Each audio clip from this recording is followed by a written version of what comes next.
الحمد لله رب العالمين والصلاة والسلام على أشرف المرسلين وعلى آله وصحبه أجمعين وعلى من تبع هداهم إلى يوم الدين.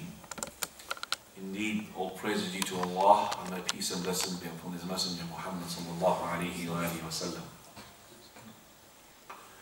Tonight indicates another night from the nights of Ramadan.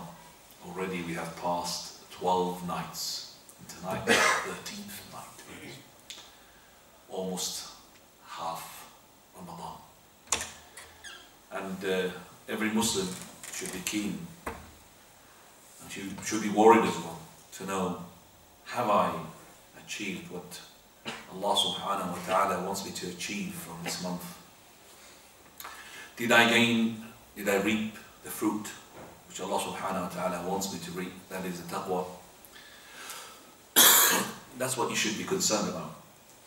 For verily, everything that would lead to the taqwa becomes compulsory, and everything that would scratch from the taqwa would become as well compulsory to keep away from. So before I start, I would like to inform that little boy, mashallah, come forward. Remember that my classes, we don't really come here. Come, the gaps in front of you, brothers, gaps in front of you. This is from the taqwa of Allah subhanahu wa ta'ala. Prophet sallallahu alayhi wa sallam, when he saw the companions are scattered in the desert, he said, "Inna tafarruqakum hada min ash-shaytan." Verily, being scattered in this way, this is from the act of the shaitan. فَاجْتَمَعَ الصَّحَابَةِ The Sahaba, the companions, got together so close, even in the desert, that it was a small rock that accommodate for those thousands of companions. Yet we are about, I don't know, 20 or something. Still, there's gaps. Gaps are not supposed to be there. See, the knowledge will not leave a gap. Tonight's topic is about Qur'an.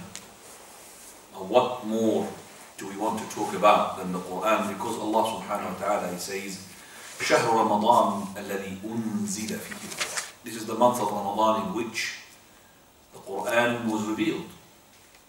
Revealed in two ways and two stages. First stage, revealed all of it, from preserved tablet, Lawh al-Mahfuz, down to the Bayt al-Hizzah, which is in the lowest heaven. And this happens to be in the night of Al-Qadr. And also, the second stage, revealed by the Prophet ﷺ within 23 years, started with the first 5 verses of Surah Al-Alaq. اقرأ باسم ربك الذي خلق خلق الإنسان من علق اقرأ وربك الأكرم. Not only the Qur'an was revealed in the month of Ramadan. Actually, the books which had been sent to the prophets, according to the hadith, they were revealed in the month of Ramadan. Prophet ﷺ, he says, Suhaib Ibrahim.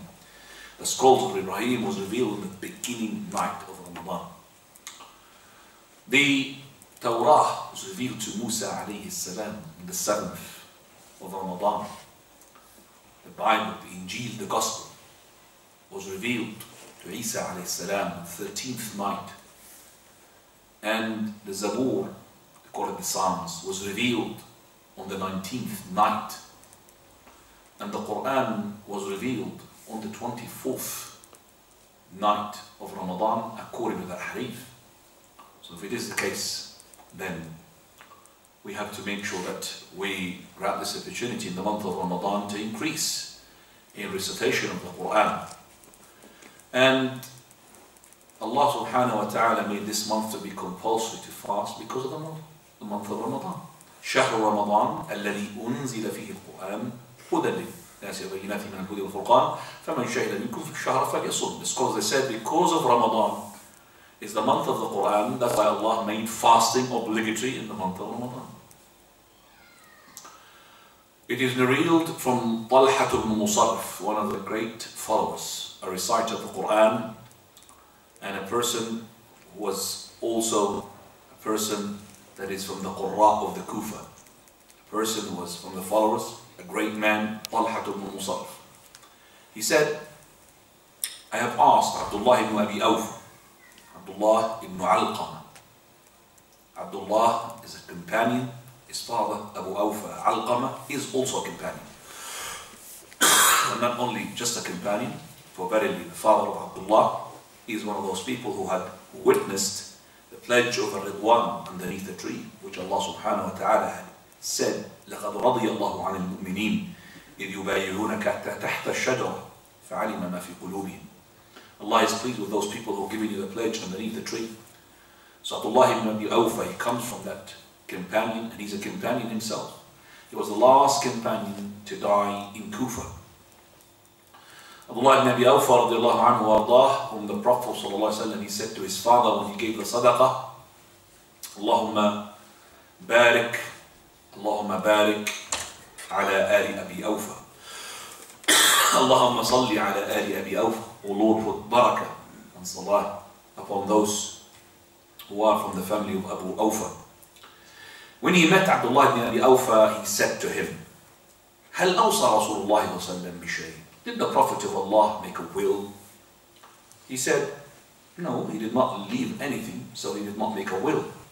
So he said, I said to him, I asked him, so how come that the Prophet of Allah would be commanded, he commanded us to make a will, yet he did not make a will? So he said, verily, oh, he made a will, the book of Allah. Talha ibn Musarrif is asking Abdullah ibn Abi Awfa, did the Prophet sallallahu alayhi wasallam make a will? A will that when you write something before you die, and that is you make sure that the inheritors, the ones who are going to stay behind from your family, can fulfill whatever you ask him to do. So straight away Abdullah ibn Abi Awfa, he said, no. Why? Because he thought, that is, Talha ibn Musarrif is asking about the money and the wealth, or he's asking about the khilafah. As for the money or the wealth, that Abdullah ibn Abi Awfa, he knows that the Prophet sallallahu alaihi wasallam, he said, كُلُّ مَالِ النَّبِيِّ صَدَقَةً. All prophets, their money is to be sadaqah. There is no one to inherit a prophet. That's why they are prophets. No one to inherit a prophet. So the prophets do not bequeath money.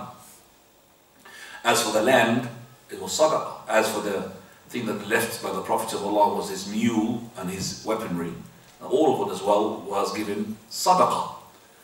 As for the khilafah, Prophet sallallahu alaihi wasallam, he had left it very clear that the companions will never differ upon Abu Bakr to be the Khalifa. And that is why Abdullah ibn Abi Awfa, he said, no, he did not make a will. So Talha ibn Musarrif, he said, how come then the Prophet of Allah would command us to make a will? Now here, Talha ibn Musarrif is not really, for example, objecting of the Prophet ﷺ, or not he's saying, for example, how come the Prophet of Allah is saying something and doing something else? But he's actually telling Abdullah ibn Abi Awfa, maybe you're wrong. He made a will, so he's rejecting on Abdullah. So how come the Prophet of Allah command us to make a will? And he meant by this, when the hadith of Abdullah ibn Umar, the Prophet ﷺ, he said, ما حق امرئ مسلم يبيت ليلتين وعنده شيء يريد أن يوصي فيه إلا وصيته مكتوبة عند رأسه. It's a due right upon every Muslim. If he's got something to bequeath from the money, the land, anything, then he should not make even 2 nights to pass over him. That means within the first 2 nights, straight away he should really write his will and make it ready. And that is what Abdullah ibn Umar, he said, even 1 single night did not pass until my will was ready. That's what he meant, Talha ibn Musarrif. How come that the Prophet of Allah would command us to make a will, yet he did not make a will? Maybe you're wrong, Abdullah, he made a will. Now, Abdullah ibn Abi Awfa, he knows now it's not just the will to talk about the money, but actually it's the will as well, which is the spiritual will. Person, you see, when he leaves the dunya, even though he hasn't got money or land to bequeath, he wants to make sure that his family, they will abide by Allah's laws. He would write, I would recommend and prompt my children, my wife, to stay upon the path, straight path, and to keep away from the innovation. And especially if his family are well known for making bid'ah. I'm talking about not his wife and children, I'm talking about his father or mother, I'm talking about his cousins. They might bury him with a bid'ah, innovation. So he would write a will to say that I've got nothing to do with it, and I want to be buried according to the Sunnah. And that's an incumbent upon every person. And that is when Abdullah ibn Abi Awfa said, yes, he made a will. أوصى بكتاب الله. He had made a will, which is the book of Allah, the Qur'an. The Qur'an means التمسك بكتاب الله. It means to hold on to the book of Allah. Because Allah's book is the strongest rope, حبل الله المتين. It is نوره المبين. This is the light which is clear. صراط المستقيم. It's the straight path. This is also the سبيل النجاة, the salvation path, the Qur'an.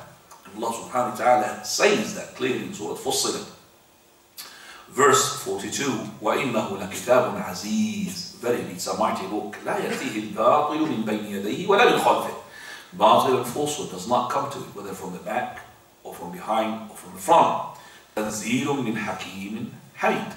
It is a revelation from the all-wise, the one who is all-praiseworthy.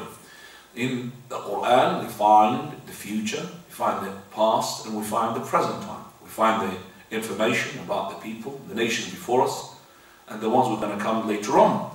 And he who seeks guidance in other than the book of Allah, Allah will misguide him. And Allah subhanahu wa ta'ala confirms that in Surah Taha, verse 123. قَالَ اهْبِطَا مِنْهَا جَمِيعًا. Allah says, both of you go down together, Adam and Hawa. بَعْضُكُمْ لِبَعْضٍ عَدُوٌّ. Your offsprings will be enemies to one another. فَإِمَّا يَأْتِيَنَّكُمْ مِنِّي هُدًى. If guidance comes to you from the Qur'an and the Sunnah, the prophets and the books and the angels and all of that, فَإِمَّا يَأْتِيَنَّكُمْ مِنِّي هُدًى فَمَنْ تَبِعَ هُدَايَ فَلَا يَضِلُّ وَلَا يَشْقَى. He who follows my guidance, my path, my Qur'an, my book, my prophet, then he will not be misguided, nor he will be in the hereafter in the torture. وَمَنْ أَعْرَضَ عَنْ ذِكْرِي. And he who turns away from my remembrance, فَإِنَّ لَهُ مَعِيشَةً ضَنْكَ. He will have a stressful life.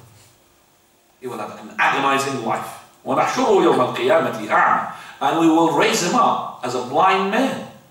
قَالَ رَبِّ لِمَ حَشَرْتَنِي أَعْمَى وَقَدْ كُنْتُ بَصِيرًا. He would ask, O Lord, why did you summon me in front of you to be blind? Why did you gather me as blind and used to see in my life? قَالَ كَذَلِكَ أَتَتْكَ آيَاتِي فَنَسِيتَهَا. Because you see, our signs, while you were alive, came to you and you ignored them.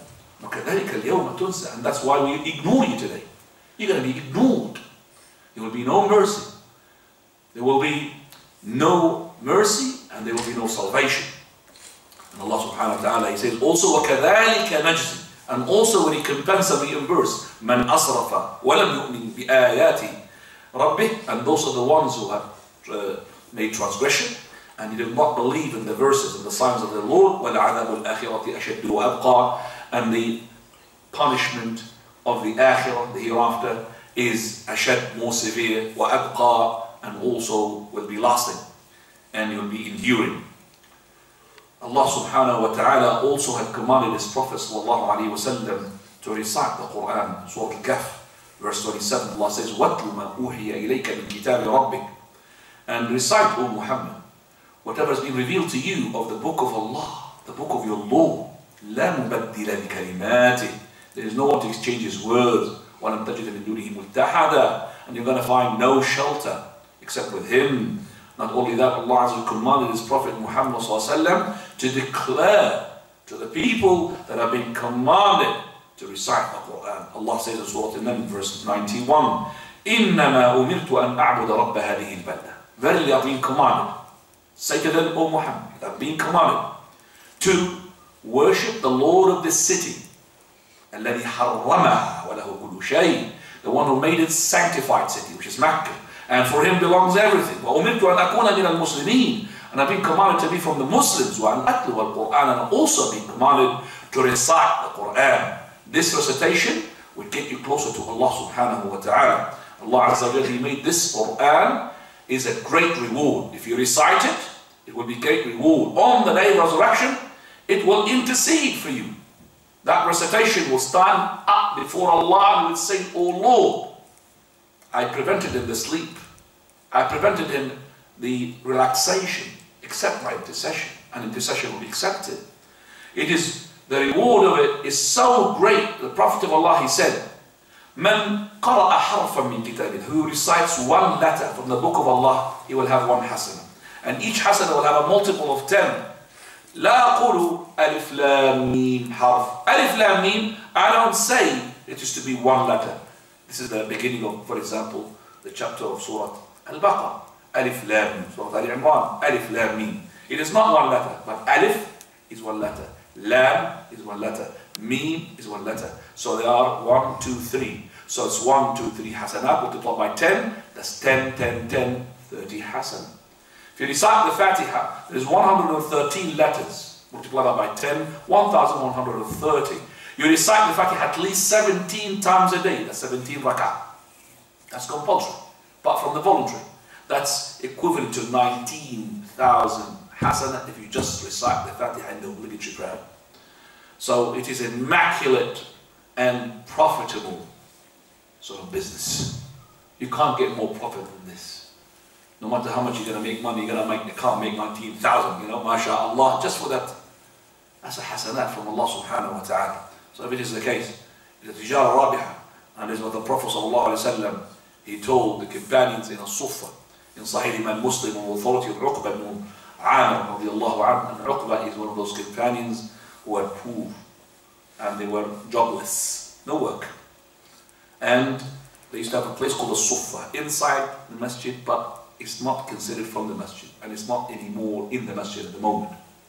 Those companions numbering about 400. They used to work, they were not on the dole, like a lot of people here. No, they used to work, they used to go and collect wood and go and sell it in the market, poof, you know, pennies, and then. So it's not really, for example, they are really just sit there and wait for the people to give them food. No, they work, but they haven't got any home.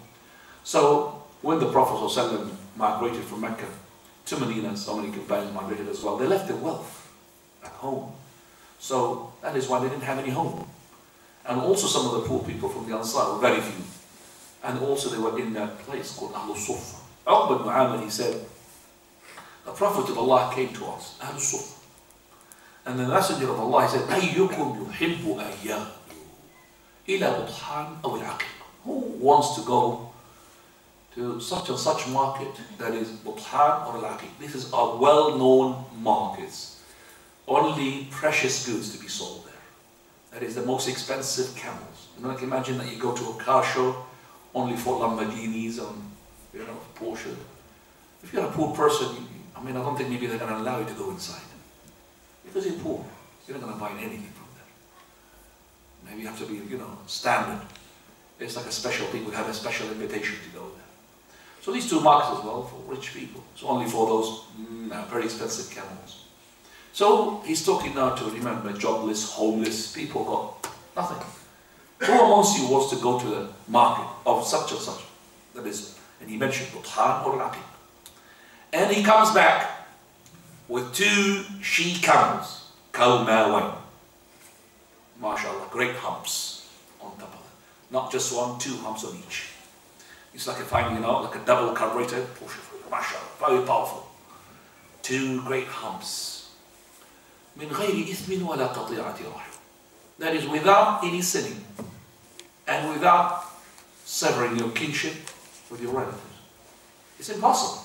Those people got no money to go to the market and bring back 2 she camels, like bringing back 2 Porsches, MashaAllah, without coming, without sinning, without, you know, doing something bad. How can you do that? It's impossible to be a prophet like that. So the Prophet of Allah's answer came from the companion. Yes, you know, all of us would like that, to go to such and such market and come back with 2 she camels. So the Prophet of Allah, he says, one of you go to the masjid. Now the masjid is from Ahlul Suffah, is 1 step, 2 steps, he comes out, it's in the masjid. He comes to the masjid. قال يتعلم يسمع يقرأ. Learn or listens or recites. One of these 2. Learn or listen to someone or recite himself 2 verses. Better for him than these 2 she camels with the great humps. MashaAllah. Now people, when I'm saying this, they're not paying attention. She camel, is he talking about 2 verses of she camel? It's impossible. We want to see the camels, man. We don't want to see the verses. That's what the people. But those people, they believe. When the Prophet ﷺ said to them that, they believe that. When they said the she camels, they call the she camel. That means, if you recite 2 verses, or listen to 2 verses, or learn 2 verses, is better in the sight of Allah, more rewardable in the sight of Allah, than slaughtering 2 great she camels. You understand that? Winning or profiting 2 she camels. We have to have this power of belief. Yes, we believe. Like the companions. The companions, they believe. And the Prophet ﷺ was digging the trench. And the enemies are outside. More than 10,000 were about to defeat them and beat them up and wipe them off. And the companions are so afraid that even none of them can go and, relieve himself. You can't. You're scared. Because from one side of the jinn, and they betrayed. And from this side of the enemies, and they're digging the trench and they're so scared. There was a rock in the middle. And the rock prevented them from going further. So they came to the Prophet of Allah, the strongest man, messenger of Allah, the rock. He comes with his sleeve, takes the axe, smack that sort of rock. One hit, a spark comes out. Oh, I could see the palaces of Sham. Another spark comes. Oh, I could see the palaces of Iraq. I could see Al-Hira in Yemen. I could see the Yemen. The hypocrites will say, look, these people can't go to relieve themselves, to poo or urinate. Yet he's promising them, that and that and that. If you were there, would you believe or not? That's the question. So the Prophet will tell you, bang, you're going to have such and such land, the most powerful land in your possession. And you can't go outside to urinate. You can't. The companions believed. Because this is their hearts. They believed. And they got all of that. They got Bilad Sham, Iraq, Yemen. So you have to believe as well. When the Prophet says, to recite 2 verses, to listen to 2 verses, to learn 2 verses is better than 2 she camels. 3 verses better than 3 she camels. 4 verses, or whatever number you have from the verses, you have an equivalent number from the camels. You have to believe in that. That's the profitable business, as I said. And that is where the power of the Qur'an lies. Prophet of Allah, he made a lot of hadith regarding the Qur'an. If I want to say about how many hadith regarding the Qur'an and prompt us to do, make sure that we recite the Qur'an, there's so many. But we're going to choose some. Number 1 is counseling and his recommendation to Abu Sayyid al-Khudri, one of the great companions. He said, "Usika bi taqwa." First of all, I give you the wasiyah, which is taqwa Allah. And this is the matter of the taqwa. For verily it is ra'su kulli shay. It is the head of all matters. Taqwa Allah. And then, يَصَلُوا عَلَيْكَ بِالْجِهَادِ فَإِنَّهُ رَهْبَانِيَّةُ الْإِسْلَامِ. And hold on to jihad, fighting the sake of Allah. For verily, this is the celibacy in Islam. Number 3, وَعَلَيْكَ بِذِكْرِ اللَّهِ وَتِلَاوَةِ الْقُرْآنِ فَإِنَّهُ رُوحُكَ فِي السَّمَاءِ وَذِكْرُكَ فِي الْأَرْضِ. And that is, hold on to the dhikr of Allah. Remember of Allah. The remembrance of Allah, and also tilawat al-Qur'an, recitation of the Qur'an. For funny, this is your spirit in the land here, or the spirit in the heavens, and it's also your mentioning into the earth. The person will be remembered on the earth with recitation. We're going to see that, inshallah. Prophet of Allah said, "Khayrukum, the best of you, man yu'allimukum, man 'allama al-Qur'an wa ta'allama, man ta'allama al-Qur'an wa 'allama." He who learns the Qur'an and he taught the Qur'an. Prophet sallallahu alaihi wasallam said, "Alladhi yaqra'u al-Qur'an مع السفرة الكرام البررة وهو حاذق به أو ماهر به." The one who recites the Quran is good in his recitation. MashaAllah, he masters the recitation. He's reciting like the angels when they recite the Quran. So he's reciting the Quran properly. He is with the Safar al-Kiram al-Barara. What is Safar? Safar, a plural of Safir. Safir means an ambassador. These are the angels. They are Safir between the Lord and between the prophets. مع السفرة الكرام البررة, with the angels. So the person who is reciting properly is with them, and the one والذي يقرأه عليه وشاق له أجران. No one who's reciting yet he's not really as good, but he's struggling yet to ta. He still will have to double reward. So the Quran is a profitable, as I said, profitable ibadah. And also the Prophet ﷺ said, "Majtama'a qawm fi baytin min buyut Allah." Any group of people, they got together in any house of the houses of Allah. يقرؤون كتاب الله. They recite the Quran, the book of Allah. ويتدارسونه فيما بينهم, and they learn it among themselves. إلا نزلت عليهم السكينة. Tranquility comes down to them. وغشيتهم الرحمة, and mercy will encompass them. وَحَفَّتْهُمُ الْمَلَائِكَةِ, and the angels will surround them. وَذَكَرَهُمُ اللَّهُ فِي مَنْ عِنْدَهُ, and Allah will mention them before the highest inhabitants of the heavens. The person's house where the Qur'an is being recited, the shayateen does not come close to it. And you don't want shaitan in your house. Prophet said, لَا تَجْعَلُوا بُيُوتَكُمْ قُبُورًا. Don't make your houses a graveyard. Why? Because the graveyard is a place where there is no recitation. إِنَّ الشَّيْطَانَ يَفِرُّ مِنَ الْبَيْتِ الَّذِي تُقْرَأُ فِيهِ سُورَةُ الْبَقَرَةِ. Shaitan will flee, run away from the house where Baqarah is being recited in it.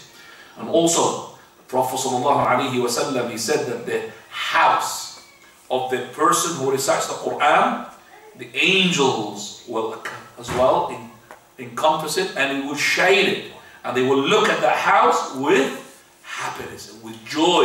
The angels. Prophet ﷺ, he said, إِنَّ الْبَيْتَ الَّذِي يُتْلَى فِيهِ الْقُرْآنِ. Verily the house where the Qur'an is being recited in it, لَيَتَرَاءَى لِأَهْلِ السَّمَاءِ كَمَا تَتَرَاءَى النُّجُومُ لِأَهْلِ الْأَرْضِ. Verily it will be glowing and shining to the inhabitants of the heavens. And what are the inhabitants of the heavens? The angels. Just like the stars are shining for the inhabitants of the earth, which is us. You know, look at the stars, the heavens, the stars glowing. The angels are at the top, they look at the house of the earth, they will be houses glowing. From what? From Qur'an. It's not from too much electricity. No matter how much you want electricity there, it doesn't really doesn't work. It could be dark. Because there's a Qur'an. It's the Qur'an, it's the electricity there. They will see it. That the house has got Qur'an in it. The house of Qur'an and the MashaAllah. وَجَعَلُوا بُيُوتَكُمْ قِبْلَةً. Take your houses to be qibla. Make it qibla. What does it mean qibla? That means you are making your house like a house of Allah. You're making a house which is going to please Allah. The way that you address your children, the way that you address your wife, the way that you make sure that they are upon the path. That is incumbent upon everybody. Also, we find a hadith which tells us that the companion, that the Prophet ﷺ said that the angels will get close to the person when he says them. So close! Because they want to listen to you when they recite them. They like to listen to the Qur'an, the words of Allah subhanahu wa ta'ala. Suhaib ibn Hudayr, one of the great companions of the Ansar, he is one of the first people to embrace Islam. And while the Prophet of Allah was in Medina, he migrated to Medina, he was reciting Qur'an fi mirbadi.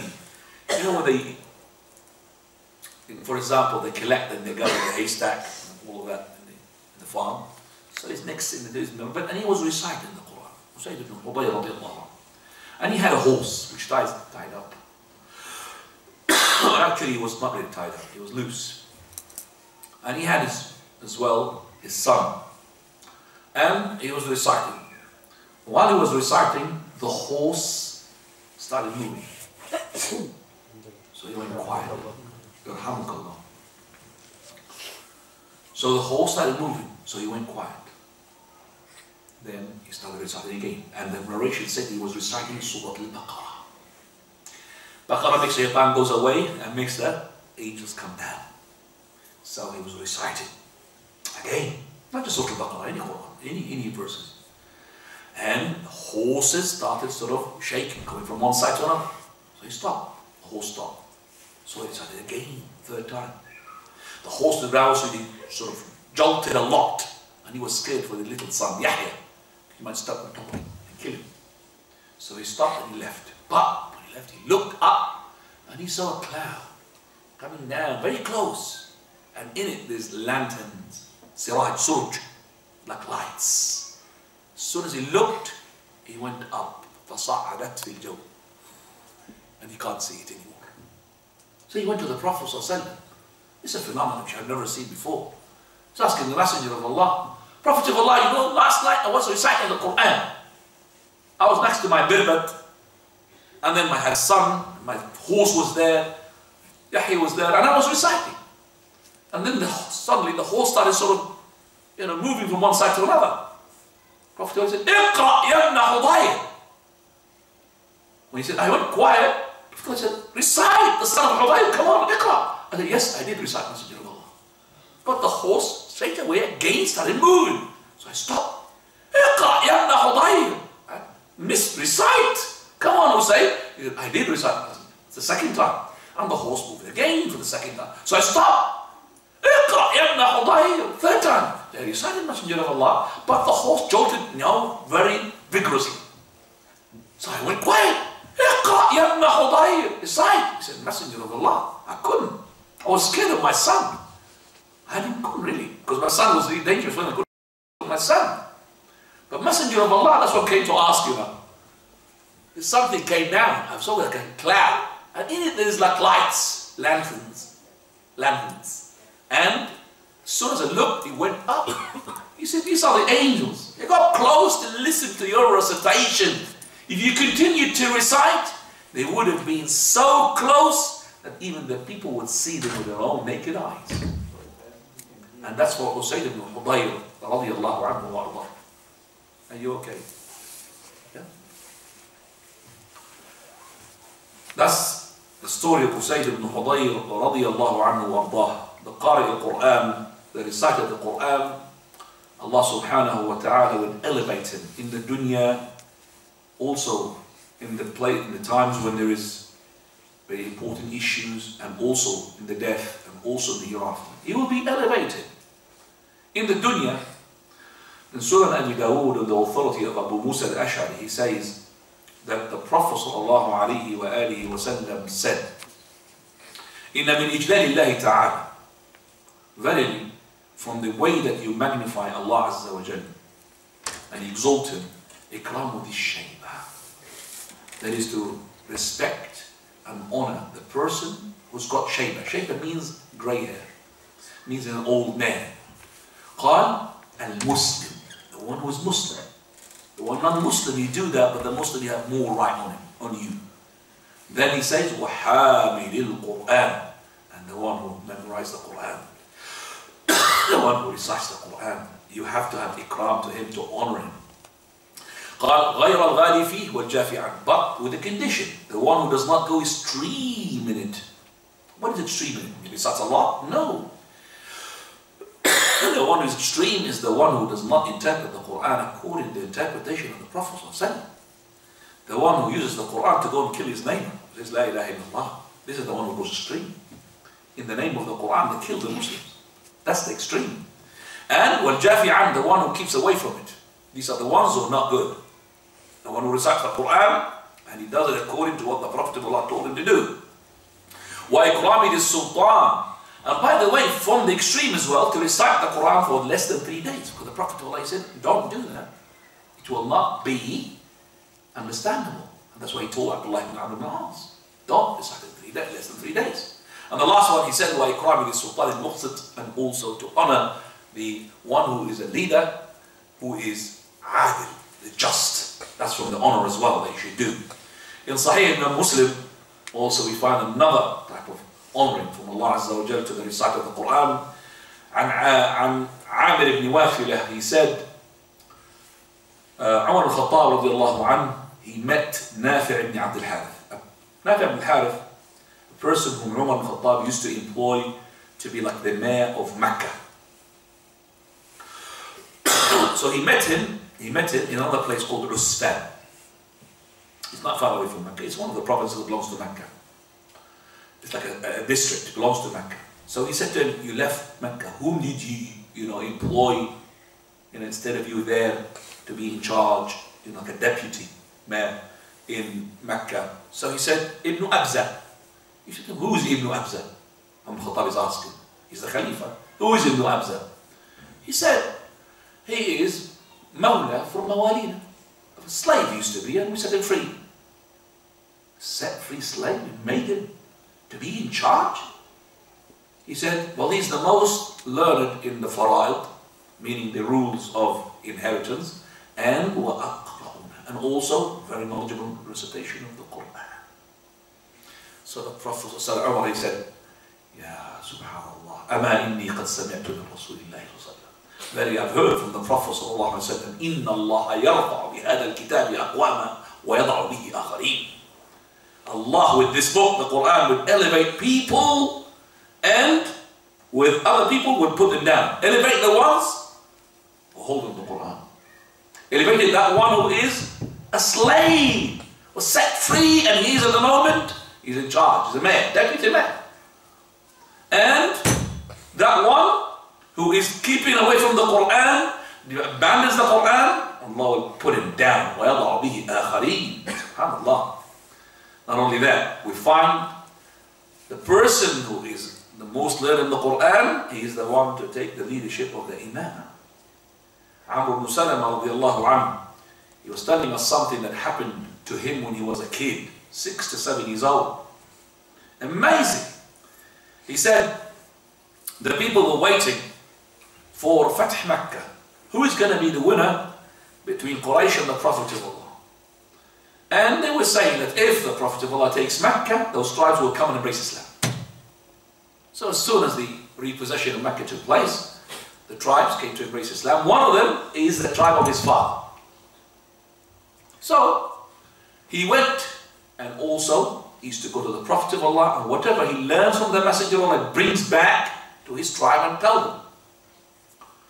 So he went back one day and he said, verily, I came to you with the following instruction, that we have to establish the prayer. And the man is to be in the front and the women to be in the back.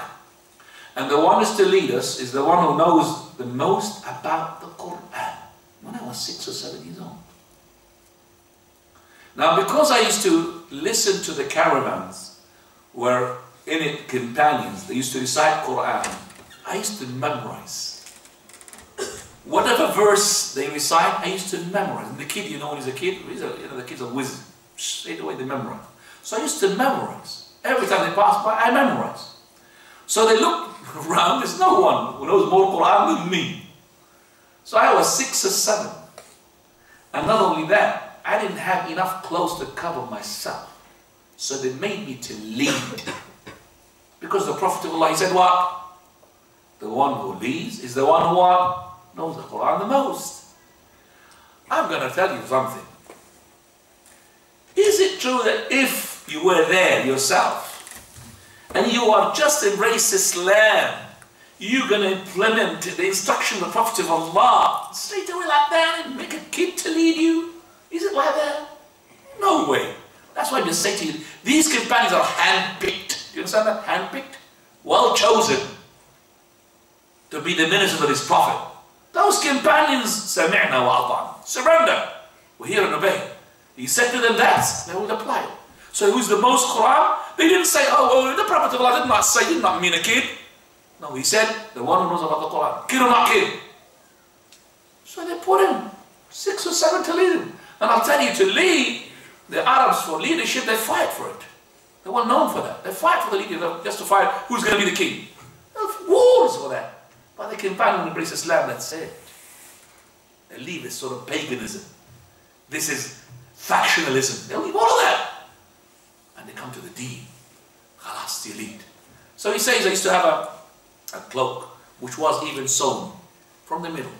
So if I now make, he doesn't know even to bow. He doesn't know how to pray. They have to teach him the prayer. But because he knows the Quran, he has to lead. He doesn't know the prayer. So now when he bows, what happens to that cloak? Like that. There's nothing underneath, by the way. It's all his bum up there. So you're going to show his backside. So you can, backside shows. Like this, doesn't show. So he led the prayer. And the woman behind. And every time he makes sujood, it shows. So after the prayer is finished, one old woman, young woman really shy to say it, the old woman, she said, غَطُّ عَنَّا إِسْتَقَارِكُمْ, cover the backside of your imam. You can see his backside. So they bought him a garment to cover him. He said, I was never been happier than that day when they bought me a garment. Like a kid, you know, buy himself a clothes, nice. So happy. And he used to lead them in the salah, janazah, prayer, anything prayer, all congregation, he was the leader.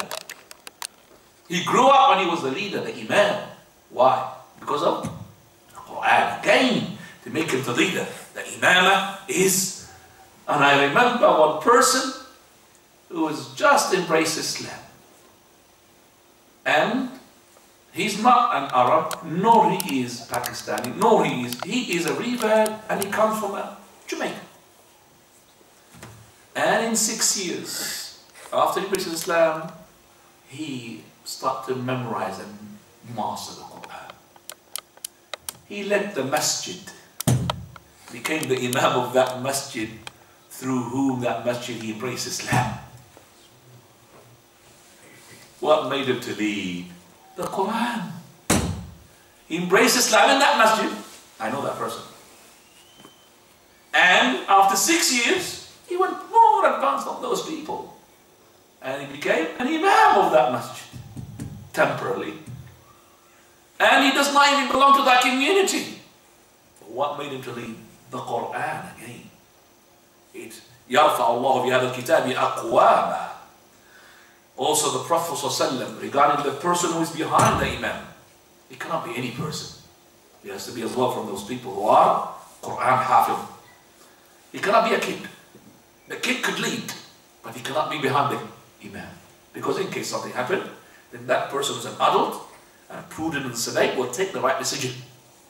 لِيَلِيَنِ أَوْ لِيَلِنِي مِنْكُمْ أُولُو الْأَحْلَامِ وَالنُّهَى. Let the ones, Prophet ﷺ, who are behind me to be from those who are أُولُو الْأَحْلَامِ وَالنُّهَى, means prudent, tranquil, sedate, people who knows to make the decision, not like people who are rush things.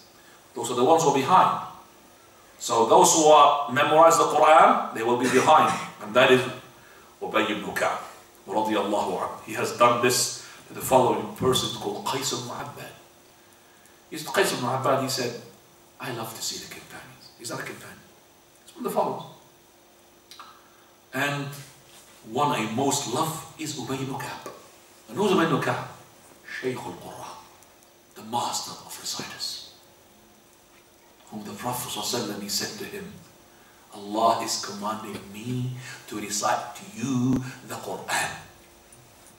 Allah is commanding me, the Prophet of Allah, to recite Surah Al-Bayyinah. لَمْ يَكُنِ الَّذِينَ كَفَرُوا مِنْ أَهْلِ الْكِتَابِ. To you. Ka'b said, Allah, son, Allah named me, mentioned my name to you? Yes. ذُكِرْتُ عِنْدَ رَبِّ الْعَالَمِينَ. I was mentioned before the Lord of Alameen. Yes. His eyes was shedding tears, overflowing with tears, because I can't believe, who is he to be mentioned by the Lord of Allah subhanahu wa ta'ala? Because of the Qur'an. If he makes a mistake, the Prophet of Allah in the prayer, he would look, what are you, Ubay ibn Ka'b? Why did you correct me? Ubay ibn Ka'b, radiyallahu anhu. So Ubay ibn Ka'b, Qais ibn Abbad used to love to see him. One day, Umar al-Khattab, he comes. His companions, they come as well. And the leader of the prayer is Umar. So I went behind. I went behind to be in the front row. In the front row and behind the imam. I'm just there to pray. And I saw someone with his hand pushed me away like that. Just like that, pushed me away. And then we prayed. I didn't know who it was. Wallahi, I didn't really recall that I was really concentrating on my prayer, because I was thinking, who's that guy? Who's that person? Who's that? You know? Who's that person? I didn't, let me shaking myself. And after the prayer is finished, Ubay, it was the one I used to love to see. And he said, لا يسؤك الله يا فتى. Don't be saddened, oh dear boy. For verily this is عهد عهده إلينا رسول الله صلى الله عليه وسلم. This is something that we have learned from the Prophet of Allah. لِيَلِنِي مِنْكُمْ أُولُو الْأَحْلَامِ وَالنُّهَى. That the ones who are prudent and sedate and learn of the Qur'an to be behind. You cannot be behind the Imam. So, we tell those people who are ignorant, and so ignorant, who are persisting to be behind the Imam, this is not your position. This is not your spot. Well, I'm not talking about maybe this country, because you don't find, maybe you'll find it, but I'm talking our countries, the Muslim countries there. You'll find in some of the masajid, and if someone here, if from those countries, please support what I say, that they find somebody ignorant, he'll come with his carpet to mark his spot behind the Imam, and he's just like saying, who's going to wrestle there? No one is allowed here. So if the person who is half of Qur'an wants to come, he can't even, because the looks of that man scares him off. He can't really approach. He's not obeying the cap to go on.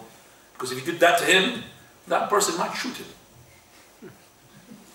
Can anybody support me with this, with this praying carpet behind him? You know, there's a jahil there. Nobody? Let's see this. You've seen it? Yeah, I see. Where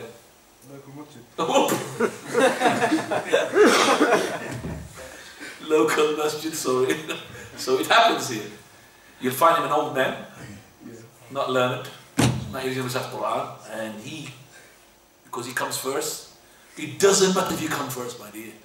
Even if you were there and the person who was learned came finally, and you are praying, he can push you while you pray. You're not supposed to be there behind the imam. This is not your spot. So those people ignorant, what can we tell them? We're going to tell them the story of Ubay ibn Ka'b with that. They said, I bet. Memorize that story and tell him that. He might shoot you, huh? Allahu musta'an. In the most important matters, people of the Qur'an will be there.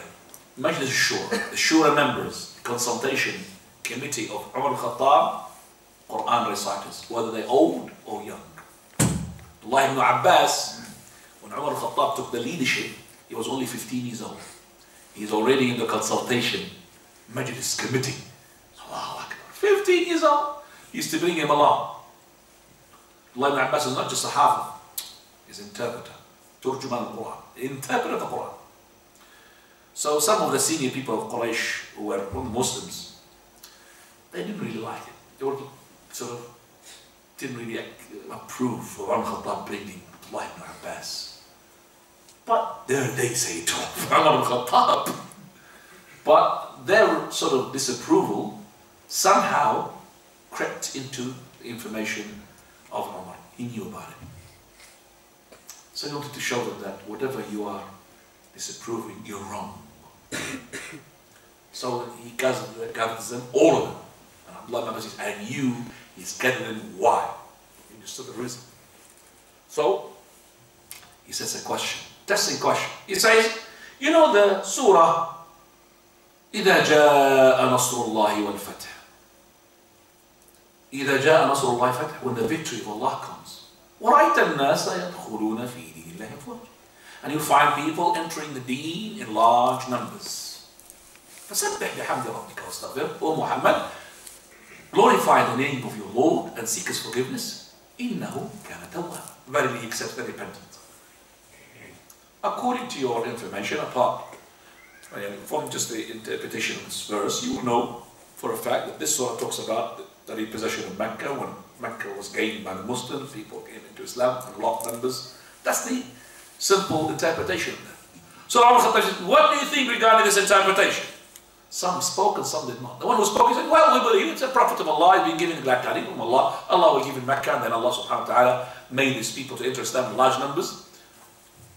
All of them. So he said, Abdullah ibn Abbas, kid, he's a kid, 15 years old. What do you think about this verse? He says, they're wrong. It's not right. This is a verse telling the Prophet of Allah, you're about to die.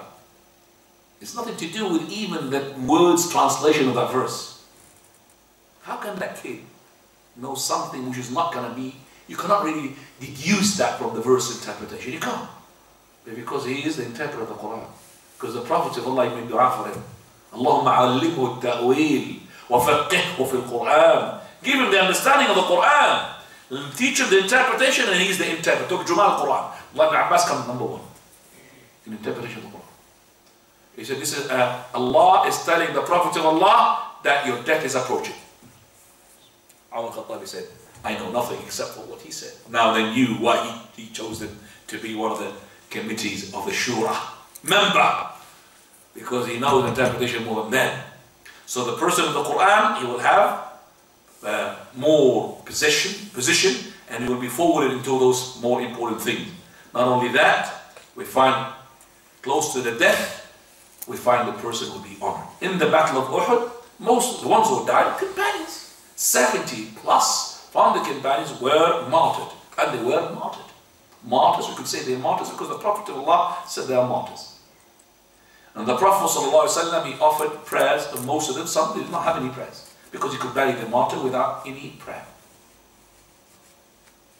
Now, because of too many people and few graves, they did not take them to the cemetery. They had to dig it in over there. So they had to bury not one person in every hole, more than one, because digging is not really easy. There's no tools and bulldozers and all of that. Okay? So that my hand is very hot as well. So each grave has to take more than one. So to bury 2 or 3. Now when they buried the 2 and 3, those are the companions, and also they are shaheed. So they keep to the Prophet of Allah. Who's going to have the privilege to be buried first, and then be having the side of the Qibla direction? So imagine this is the grave, the hole, and this is the Qibla. Should we have it? The Qibla side, okay? So they're going to bury, they're not bury them on top of each other, they bury them what? Beside each other, in one hole. So who's going to be buried first? The honor to have it first. All of them companions, and all of them as well martyrs. And who's the one who's going to be just the first, and is what closer to the what? To the Qibla side, and then the one after, which is less and less in terms of honor. Prophet says, قَدِّمُوا أَكْثَرَهُ الْقُرْآنَ. From those companions, they have more Qur'an than the other, then he will have the privilege. Because the Qur'an varies from one companion to another. Not all the companions, very few companions to have the whole of the Qur'an memorized. Zayd ibn Thabit, yes. Ubay ibn Ka'b, yes. And Hudayf ibn Yaman, yes. Abdullah ibn Mas'ud, yes. But Khalid ibn Walid, no. Lots of companions, they don't know the whole Qur'an. Bits of Qur'an. So those companions who knows more Qur'an than the others will have the honor to be buried first and close to the Qibla direction. In the Akhirah, we have lots of the hadith. Prophet ﷺ says to us, it will be said to the person who is the reciter of the Qur'an, اقرأ ورتل. Recite and make recitation, tartil. قال وارتقي, and also elevate. فإن منزلتك, for verily your rank in paradise, عند آخر آية تقرأها. Next to the last verse you memorize, you read, so you'll be elevated. In the hereafter, not only you'll be honored, even your parents, father and mother, they will be given 2 garments made of nice silk of Jannah. They will ask, why is this? He said, because you taught your son the Qur'an. Then father and the mother will be honored. You will be having the Taj, the crown of honor, Taj al-Waqar, because of the Qur'an. The person who recites the Qur'an, his dua will be fulfilled. Prophet of Allah comes to the masjid. His masjid in the Masjid Nabawi. And Abu Bakr on his right, Umar on his left, and Abdullah ibn Mas'ud is reciting while he's praying. Abdullah ibn Mas'ud, what a reciter. He was reciting Surah An-Nisa, and then he reached the 100th verse. The 100th verse. And he started making dua. And as Messenger of Allah was saying, O Lord, accept. Is'al tu'ta. You're going to be asking now and Allah will grant you. Is'al tu'ta. So the Prophet of Allah is being told that he's going to be asking, and what? But he cannot make it audible to Abdullah ibn Mas'ud. Is'al, come on, ask. So it is like an honor to Abdullah ibn Mas'ud, whatever he's going to ask. But he can't hear the words of the Prophet of Allah. Only Abu Bakr and Umar heard the words. And he said, Man ahabba an yasma' al-Qur'ana ghaddan tariyan kama unzil فَلْيَقْرَأْهُ عَلَى قِرَاءَةِ إِبْنِ أُمِّ عَبْدٍ. He who wants to recite the Qur'an exactly in the way I received it, fresh from the mouth of Jibreel alayhi salam, then let him recite it in the way that Abdullah ibn Mas'ud recited. That's a great honor. Following day, Abu Bakr, very early, he goes to him. Abshir, I'm glad to heard the Prophet of Allah says he wants to recite the Qur'an according to what has been revealed, then let him recite it as the recitation of Abdullah ibn Mas'ud. And also he said that your supplication will be fulfilled. He said, ask and you'll be given. What did you ask? He said, Allahumma inni as'aluka imanan la yartad. Oh Lord, I ask that iman does not return back. It does not turn back. That means iman will stay all the way. Allahumma inni as'aluka imanan la yartad wa na'iman la yanfad. And also a blessings that will not finish. Blessings in everything, the dunya and the hereafter. And then, وَرِفْقَةِ نَبِيِّكَ مُحَمَّدْ فِي أَعْلَى جَنَّةِ الْخُلْدِ. And to be the companion of your Prophet, O Allah, Muhammad ﷺ, in the highest spot of Jannah. So we know Abdullah ibn Mas'ud is going to be what? The Prophet of Allah. Because he said, ask and Allah grant you. Umar Khattab, he wanted to give the same glad tidings to him, but he was late. He was not as early as Abu Bakr. Comes to him, I got my glad tidings. What? Prophet of Allah said, oh, don't say anything. Abu Bakr came first. Rahimakallah ya Abu Bakr. Umar said, may Allah have mercy upon you, Abu Bakr. I have never beaten you. I have never raced you for anything, which is good, except that you will be the winner. Always the winner. They always make what? Competition in what? It's not in Xbox. No, competition in what? The haqq, for the khayr. Prophet of Allah said, who is going to give sadaqah? Umar, he went home and he said, today I will win over Abu Bakr. I will bring better. So he brings the Prophet. So he sees Abu Bakr is there. Abu Bakr, Umar, what did you leave? He didn't say to him how much you brought, how much you left. So you brought from him, how much you left? He said, Messenger of Allah, I left half. That means he brought what? Half, whatever he's got. If he's got, for example, £5, he brought £2.50. He left half. Oh, mashallah. And he thinks he's a winner. And remember that Abu Bakr was not having the intention to race. This is his habit. Because if he was racing, he would maybe, deliberately go bring more. But this is, he never thought he's going to be, It reminds me of an incident that took place with me. I know a person, he eats very fast. So fast. So I saw him taking a sandwich. I said, let me see, I could beat him. He doesn't know that I am racing now. So I started. No, he's not racing, he's eating normally. I lost. So imagine he knew that I'm racing him. We finished a long time ago. Same thing here. Abu Bakr did not know that I was, racing with him. Abu Bakr, how much he left? I said, I left him only Allah and His Messenger. He brought everything. Regardless, whatever, he brought everything. And that's why Umar said, no way I can defeat Abu Bakr. It's impossible. Abu Bakr is the best. Radiallahu anhu wa arda. Right. I'll leave you as well because it's 9 o'clock. Just the last thing we want to talk about. There is etiquettes for learning or reciting the Qur'an. When you recite the Qur'an, make sure that you have a clean mouth.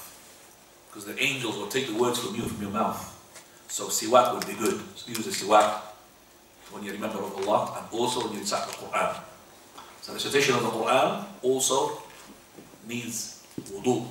Wudu is recommended to recite, but it is compulsory to hold the Qur'an. To touch the Qur'an, you have to be pure. And this is a controversial issue. But because of the hadith of Abu Bakr radiallahu anhu, لا يمسه إلا طاهر. No one to touch the Qur'an except for a tahir. But to recite the Qur'an without touching, it's like remembrance of Allah. Prophet of Allah used to recite the Qur'an and he used to remember Allah in all these situations. And all these situations could be in sexual defilement, no problem. But recommended to be in tahar. Also, on all your ibadah is better as well. And the scholars, they said, to face the Qibla. So if you are reading as well, facing the Qibla with the recitation.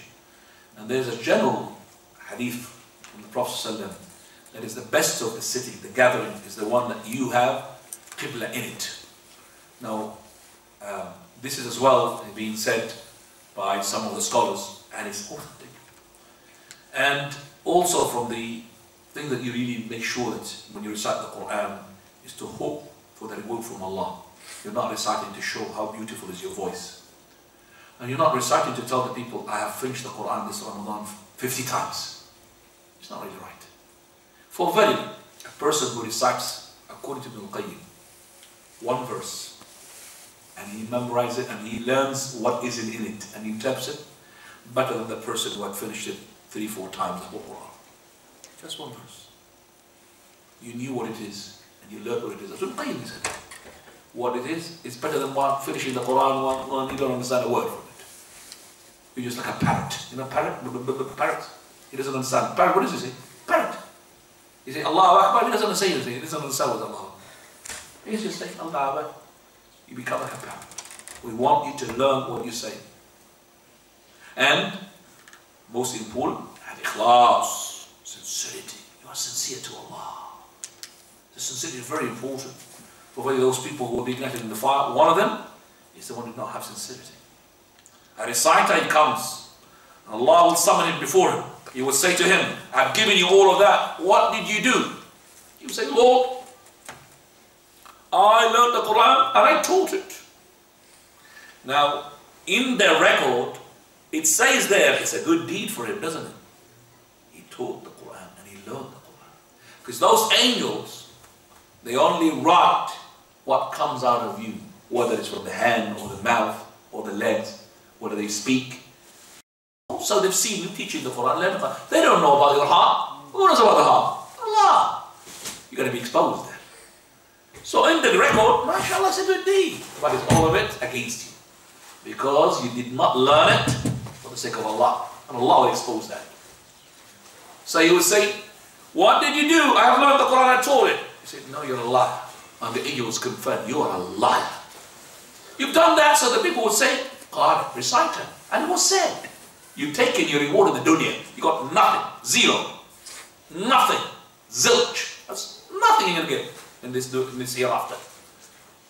This is one of the three categories. This is the first category. Second category, the shaheed, who fought to be what? A hero. He did not fight for the sake of Allah, just to be called a hero. Third one is the one who was kareem, give charity. He did not do that for charity for the sake of Allah. He did it because people, oh mashallah, he pays a lot of money for charities.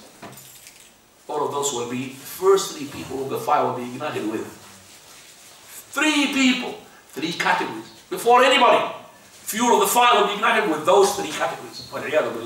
So when you say the Qur'an, make sure that the Qur'an to curse you. Anas, he says, somebody who recites the Qur'an says, may Allah curse you. May Allah curse you. The Qur'an is saying, because he's not reciting it for the sake of Allah.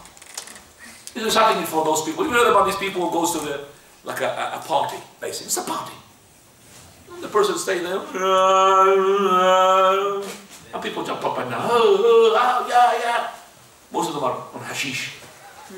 I'm joking, they're on hashish. They're on hookah pipe and hubbly bubbly. Shisha. Jumping up and down. Allah. Allah musta'an. And that person is not reciting. And then, one of them is called Antam. The scholars of the Qur'an, they said his Qur'an is haram.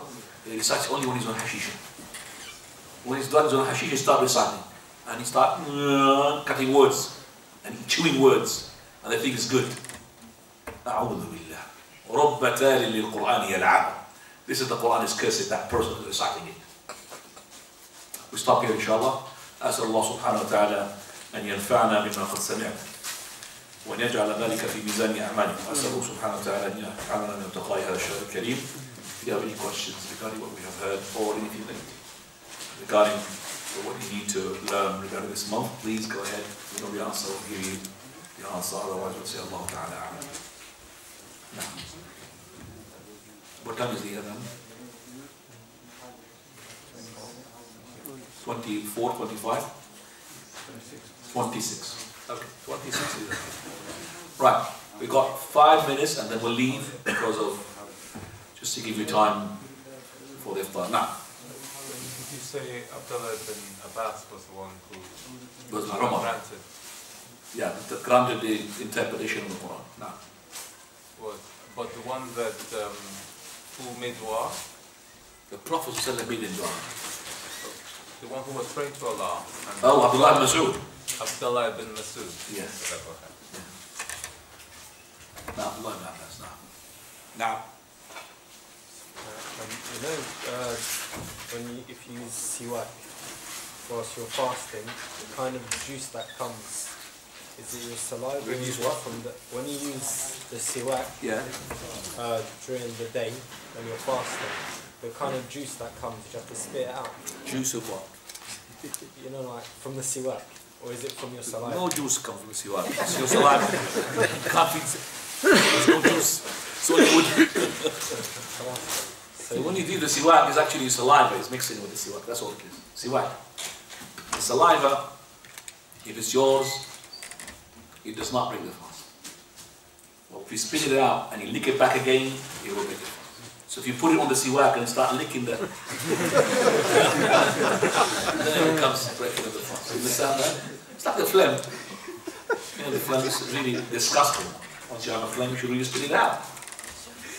But if you swallowed it, bad, but it does not break your fast. But if you spit it out and start licking it,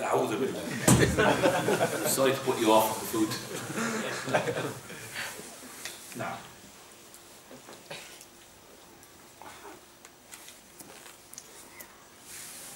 Don't be fussy when using siwak. People are fussy and then they can't use the siwak properly. You understand me? Scared or don't be fussy. Just be normal. It's like it's something you do it naturally. If you keep thinking about it, it's alive, taste. It's just a piece of wood. You're not gonna make siwak. Now. Oh, Mustaq. Bye. No questions. Sister, have you questions? Anybody wants to go to the sister and bring on some questions from there as well? Jazakallah khair.